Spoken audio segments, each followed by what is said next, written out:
Chapter 8. No One Answers Zora. A white butterfly, a milk dancer, a piece of wind silk flew by. Silk was made from caterpillars, huge flocks of little crawling worms. Humans boiled the worms and stole their skin. Sheep were shorn.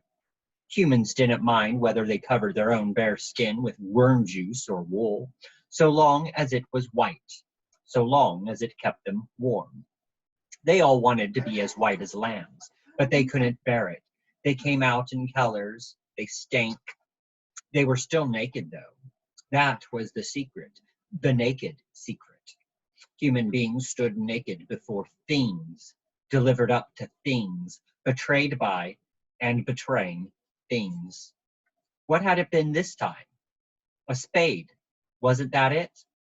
The memory made him shake with laughter. A singeing sadness crept up his left hind hoof. It was a fine day, and he was drowning in green. The fluttering white scrap above him had no chance against the green. The fragrant air wafted around him. The air singer willingly sank down. Green stretched all the way to the horizon. Green was the song of unreason. It grew without sense or understanding, urging all creatures to do the same. And they did. Green was the most beautiful commandment in the world. Quietly, another voice had appeared on the horizon. The little red voice sang its way through the madness of the world. Only a fool would have ignored it. He straightened up, puffing for breath, and peered through the tall grass. The crow on his back flew up in the air. A woman was coming down the road. She was concealed by a straw hat with a very broad brim that threw a sharp shadow right down to her neck. But she must be a young woman. She was carrying a suitcase with ease. Only a very young woman would have dared to wear such a red dress, red as the heart's blood from her shoulders to her calves. A fresh, strong scent went ahead of her, darkened by earth and healthy sweat. A scent to fall in love with. She stopped and put her case down in the middle of the road. That wasn't clever. A car could suddenly come out of the green nowhere and splash her dress over the tarmac. He didn't run the risk of going on roads himself, but the woman was not bothered. She was tall and stood well above the green. Reason and fire. The grass would bow to her. She mopped her cheeks with a scarf wound around her right wrist. When she looked up at the sky, he saw her face, only for a moment before the sharp shadow fell over her eyes and the nose in the direction of the red dress. She leaned down and took a road map out of her case. A stranger, then, not someone coming home. Or could you come home to a strange place? Could you come home at all? She belonged here, mistress of the green. But what would the pale people say? The pale people sitting in the village, chopping up their memories. She swore very well, like a drover. Then she laughed, a strange laugh, penetrating as a bleat. The woman picked up her case again with a vigorous movement. You could tell she had put it down to think, and not because she needed a rest. Then, unexpectedly, she left the road. She almost found him in the tall grass. Fancy leaving the tarmac without fluttering her eyelashes or rolling her eyes. Most humans hesitate before stepping off the roads. They're suspicious.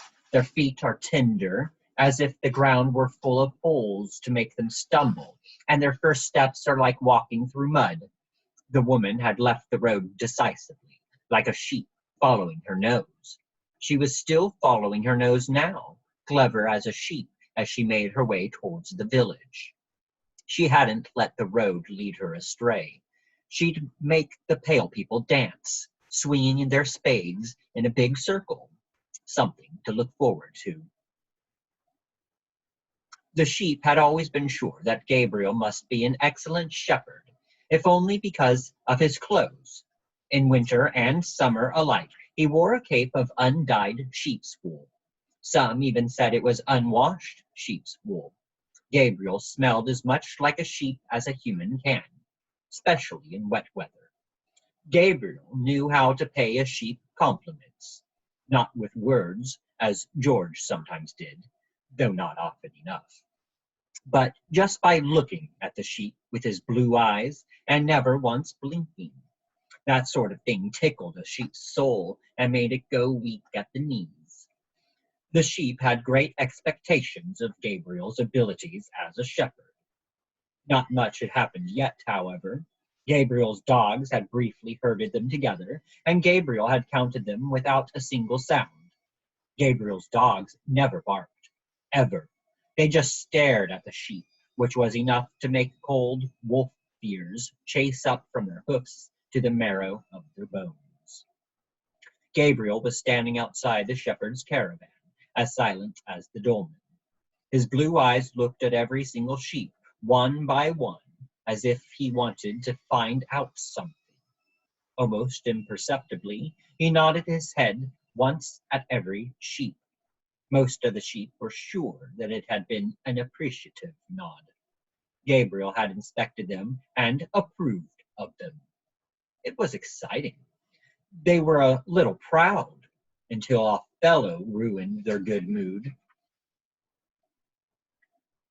"He was counting us," he puffed in annoyance. "Just counting us, that's all." Unlike the rest of the flock, Othello had not been pleased to see the new shepherd. He stood apart from the others, thinking dark thoughts. An old anger sparked in Othello's eyes. He recognized an animal tamer at once.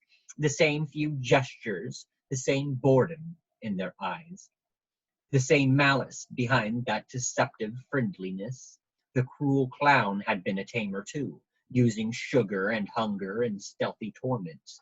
He had implanted anger in Othello, and Othello was surprised to find that anger still so fresh and intact after all this time. But he would no longer give way to the anger just like that. He had learned to control his anger with patience.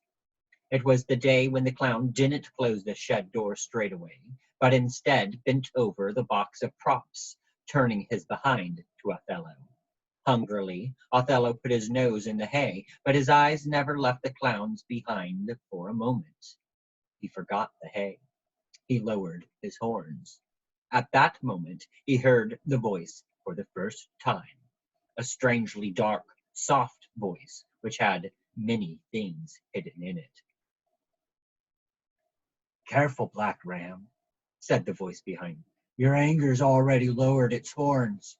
You're seeing red, and if you don't watch out, your anger will gallop away from you." Othello didn't even turn around. "So?" he snorted. "So what? Why shouldn't it? He deserves it." A crow fluttered past outside the window. "But you don't deserve it," mocked the voice. "Who do you think you're turning your anger on? Not him. The man who grazes on fear, who drives terror into people. Your anger's turned on yourself, and once it charges you, you won't be able to stand up to it." Othello merely snorted. He kept his horns lowered and his eyes fixed on the clown, but he didn't charge. "So what?" he snorted again. The voice did not reply. Othello turned. A gray ram with mighty horns stood behind him, a ram in the prime of life, all muscles and sinews and grace of movement under the thick fleece. His amber eyes sparkled with goblin light in the dark stable. Feeling awkward, Othello looked away. The clown emerged from the property box, slammed the stable door, and walked off. The world span under Othello's feet in his disappointment. The strange ram nuzzled him. He smelled peculiar, of a great many things that Othello couldn't understand. "There now," the gray ram murmured in his ear. "Head like a drop of water on a branch, right? If your anger had galloped away, he'd have known you. He'd have seen over your horns into your eyes, into your heart. This way, he knows nothing. Everything it doesn't know is to your advantage. Find their weak points. The old game. Suddenly, the ram looked amused. Othello twitched his ears to get rid of all these words buzzing round him in the dark, but the gray ram gave him no time to get his breath back. Forget your anger, said the ram. Think of the snail's slimy trail in the grass. Think of the time ahead of you. But I am angry, said Othello, just for something to say. Then fight, said the ram. How can I fight when he keeps me locked up? Snorted Othello. Now that he had Othello's interest, the ram turned as monosyllabically as a mother ewe in a bad mood. Nothing helps. Thinking will help, said the ram. I do think, said Othello. I think day and night. It wasn't quite true, because at night he usually fell asleep in the corner of the stable. Then you're thinking of the wrong thing, said the ram, unimpressed. Othello said nothing. What do you think of? asked the gray ram. Hey, admitted Othello in a small voice.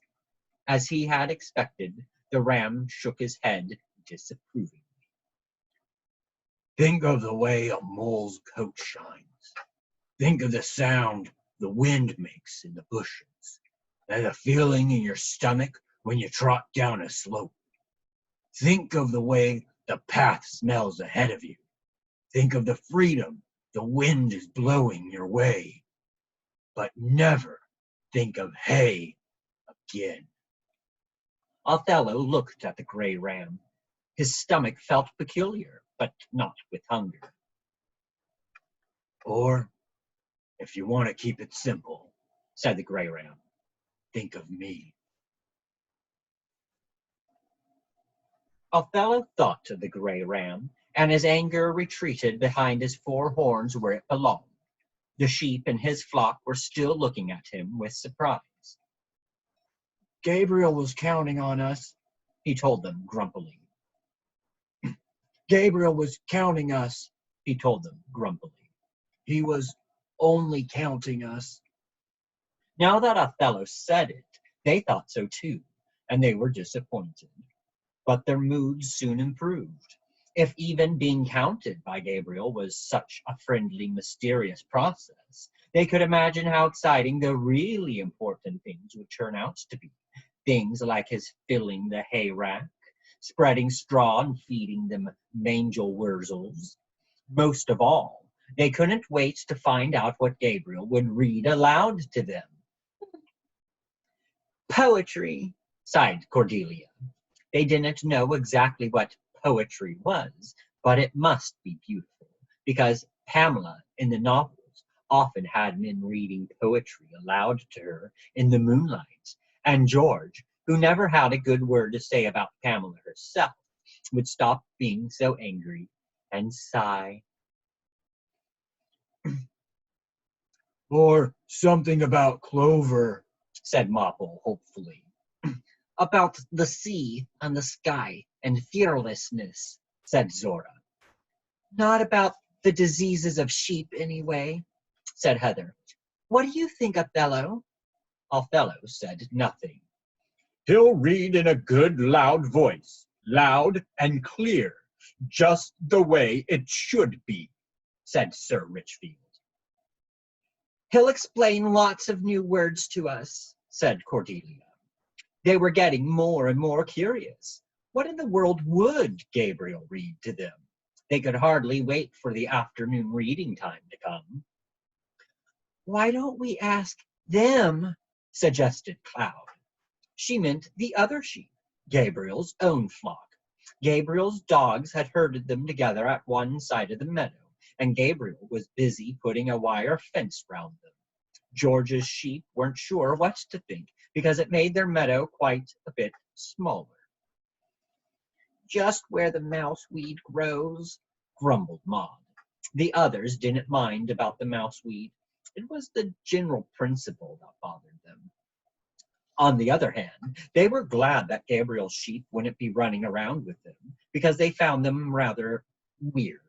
Short legs, long backs, long and humorless noses, restless eyes, and peculiarly pale coloring. They didn't smell good either.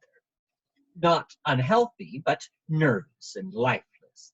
The oddest thing about them was that they had almost no fleece, just a curly, dense down on their skin.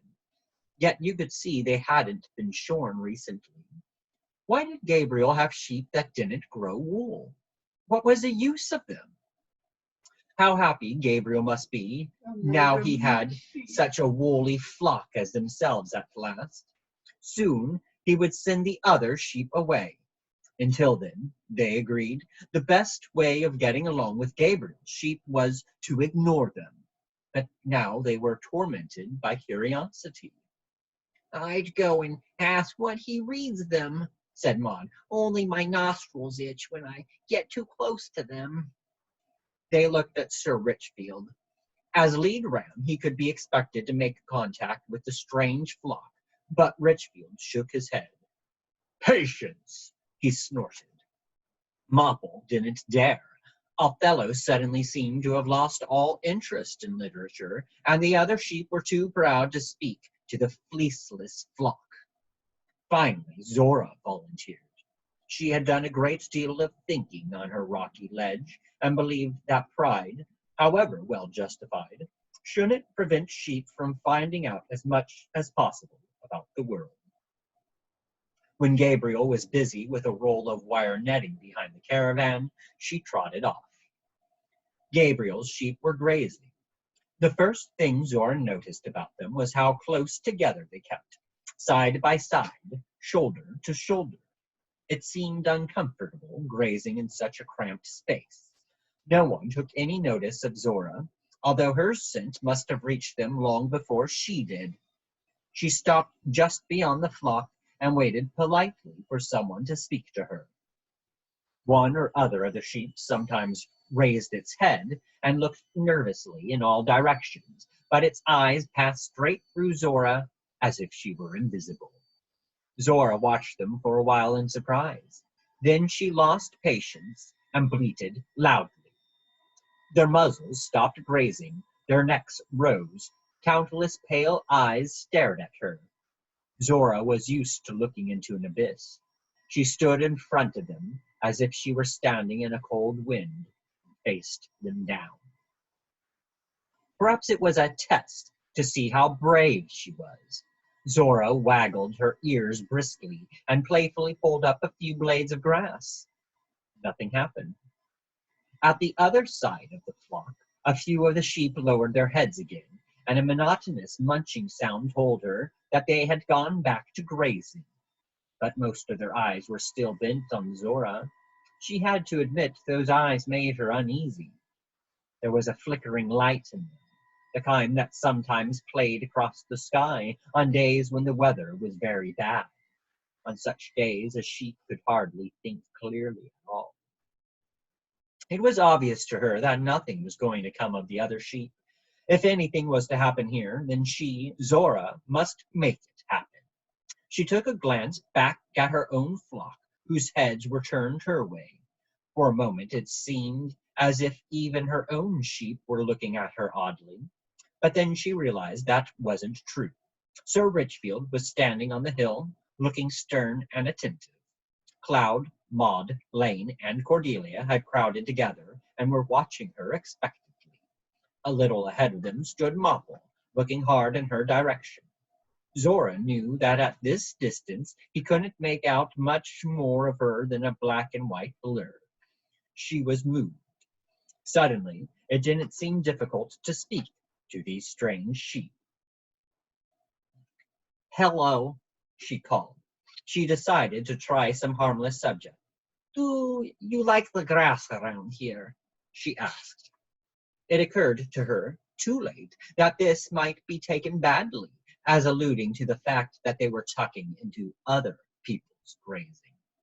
"The weather's not bad either," said Zora. The sky was gray and warm, the air refreshingly moist, and the meadow fragrant. The strange sheep said nothing. A few of the heads that had been lowered to graze rose again. Perhaps they didn't care for idle chit-chat. Who could say what intellectual books Gabriel might have read aloud to them? "We could talk about how you get into the sky," suggested Zora. Gabriel's sheep did not respond. "I mean, it must be possible somehow," Zora said.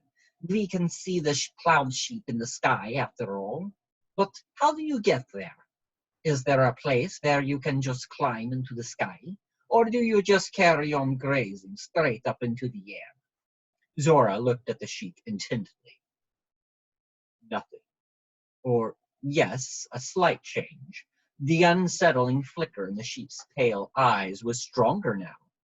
"All right, I don't mind what you think about it. To be honest, I'm just about sure it's connected with conquering the abyss. But I certainly didn't come here to discuss that with you." She decided to be straightforward. "It's about Gabriel. He's been your shepherd for a long time. We want to know what he reads aloud to you." The sheep stared at her. Didn't they understand? That was impossible. No sheep could be so stupid. Zora snorted. "Your shepherd, understand? Gabriel! Gabriel!" She turned her head briefly his way and saw that he had almost finished getting the next roll of wire netting ready. Time to be off. She turned to look at Gabriel's flock again and saw that still nothing had changed. A strange ram was standing right opposite Zora, only a few steps away. She cast him a last furious glance and stopped. She saw that the strange sheep weren't so small after all. Rather short in the legs, yes, but long in the body and heavily built. The ram opposite her made a very powerful impression that reminded Zora of the butcher. She had meant to say something sarcastic and scornful by way of goodbye, but now she thought it would be better to get out fast. The ram looked at her, and it seemed to Zora that the strange flickering had gone from his eyes. For the first time she felt that he was really looking at her. The ram slowly and almost imperceptibly shook his head. Zora turned and galloped straight back to her rocky ledge. Gabriel finished the fence around midday. He sat down on the steps of the shepherd's caravan, where George always sat to smoke a pipe. The fine tobacco fumes rose to the sheep's noses in a strange way. Behind the veil of smoke, the real Gabriel was hidden, in a place where no sheep could pick up his scent. Even Maud had to admit that she could tell very little about Gabriel himself beneath those aromas of sheep's wool and tobacco. The middle of the day was more peaceful than they'd known it in a long time. The mild sun, half covered by hazy clouds, was part of it, and so were the magnificent view of a spotlessly blue sea and the humming of the insects. But the best part was relief at knowing such an efficient shepherd was sitting on the caravan steps and looking forward to Gabriel's stories when twilight fell. When the man on the bicycle raced towards them, however, the peace and quiet were suddenly gone. The sheep didn't trust bicycles. They withdrew to the hill for safety's sake, but the man on the bike wasn't after them. He was making straight for Gabriel. Once they were at a safe distance, the sheep calmed down slightly and turned their nervous ears towards the shepherd's caravan. They recognized him as soon as he got off his bicycle and stood right in front of Gabriel. He had come with Lily, Ham, and Gabriel, and was the first human to examine George's body. Josh, the tall, thin man who had pressed his nose against the windows of the shepherd's caravan last night. He had the scent of alcohol on his fingers, and he also smelled of soapy water and unwashed feet. His aura was slightly rancid. Mopple hid behind the dolmen and peered anxiously out between the stones. Braver sheep like Othello, Cloud, and Zora, feeling curious, trotted closer. "Josh," said Gabriel, without taking his pipe out of his mouth. His blue eyes were fixed on the thin man. The sheep knew how he must be feeling at this moment. There would be a flattered expression on his face, and he'd be a little weak at the knees. The thin man rummaged around nervously in his jacket pocket, found a key, and held it out to Gabriel. "It's from Kate. She just found it in the packet of oatcakes. Would you believe it?" said the thin man with a laugh. The sheep understood why he was so nervous. He had probably eaten the oatcakes. "Kate thinks it must be in the caravan," said the thin man, "because it's certainly not in the house." "Right," said Gabriel. He took the key and put it down carelessly on the top step of the caravan. "Gabriel," asked the thin man. A magpie flew curiously over the roof of the shepherd's caravan. "Suppose we don't find it, then what?" "So long as nobody else finds it either," said Gabriel. His blue eyes were searching the blue sea while clouds of smoke wafted out of his mouth. "Do you know what they're saying, Gabriel?" Gabriel looked as if he didn't know and didn't want to. All the same, the thin man went on. "They're saying it's not in the caravan at all. They say it's all in the will." "Then, if that's right, we'll find out on Sunday," said Gabriel. The thin man made a nervous sound. Then he hunched his head down between his shoulders and walked back to the bicycle. After about 3 steps, Gabriel called him back. "By the way, Josh." "Yes, Gabriel." "There's been enough nonsense going on around here, see? You want to make sure it stops. Now." "Nonsense? How do you mean, Gabriel?" Josh sounded alarmed. "Well, like midnight expeditions to George's caravan, for instance. What's the idea? You'll only scare the sheep." Cloud was touched. Even now Gabriel was thinking of them. Josh didn't seem to want to discuss last night. "What sort of sheep are those, anyway?" asked the pub landlord, looking critically at Gabriel's sheep and speaking very fast. "They look odd, they do. I never saw sheep like that before." "A new meat breed," said Gabriel out of the corner of his mouth. His blue eyes were fixed on Josh. The two men said no more for quite a time. Then Josh sighed. "You really know everything, right?" Gabriel said something in Gaelic. The sheep wondered if he had a second tongue in his mouth for speaking that language. "It couldn't be helped," said Josh. "Tom and Harry would have gone anyway, idiots that they are. Find the grass, avoid scandal, keep the tourist trade going. Same old story. As if that was it. They have no idea. That they haven't. So I thought I'd better be there than not. See what I mean?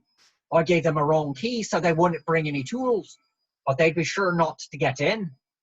Gabriel nodded understandingly, and Josh was obviously relieved. Talking seemed to come more easily to him now. "You know something, though," he said. "We wasn't the only ones. There was someone else around. A stranger. One of the drugs people, if you ask me. So there's something going on. If they find it before we do." The magpie flew back over Gabriel and Josh. Of course, there was no saying whether or not it was the same magpie, but it described an elegant curve and landed on the roof of the caravan, chattering. "They won't find it," said Gabriel. "They don't know anything about the cassette.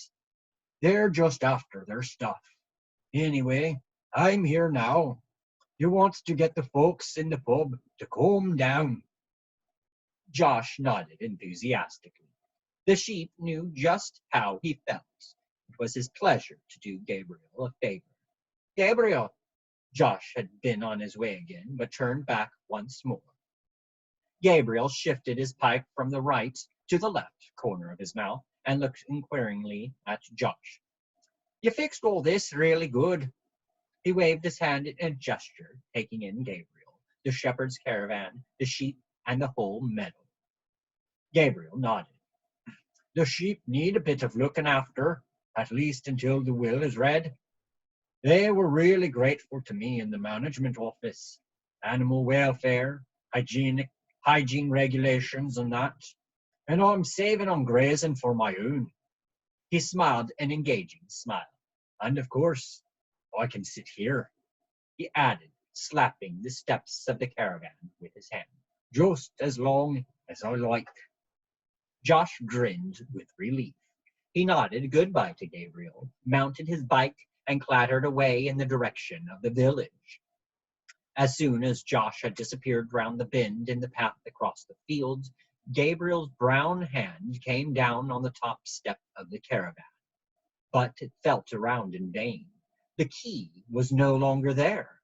It was clinking and shining at Gabriel from high up on the roof of the shepherd's caravan and a magpie's beak. In Gabriel's care, the sheep were more ambitious than they had been for a long time. They grazed conscientiously, taking long, straight steps. They craned their necks gracefully. They felt they were being good doers, and even ate the dry, less tasty grass with pleasure. When they rested in the shade of the old hay barn, they held their heads high and watched Gabriel out of the corner of their eyes. Gabriel was running after a magpie, like a lamb frolicking in high spirits, chasing from bush to tree, from tree to shrub, back and forth, all across the meadow.